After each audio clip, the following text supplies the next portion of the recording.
Good afternoon my friend, শুভ দুপুর। তোমাদের অনেক অনেক শুভেচ্ছা ও ভালোবাসা। আশা করি তোমরা ভালোই আছো। তোমাদের সঙ্গে সবসময় আছি, সাথে আছি, সঙ্গে আছি। তোমরাও সঙ্গে থেকো, সাথে থেকো। দেখো তো বন্ধু, এই জায়গাটা চিনতে পারো কিনা? ভোলে বাবার মন্দির, খুব জাগ্রত মন্দির। ভোলে বাবার এই 5টা মন্দির, লিঙ্গ মন্দির আছে, খুব জাগ্রত।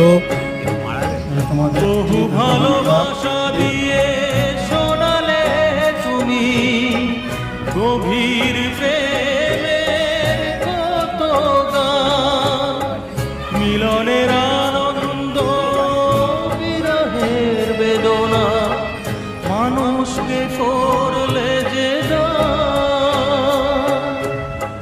বন্ধুর কত ত্যাগ, শত্রুর ছলনা,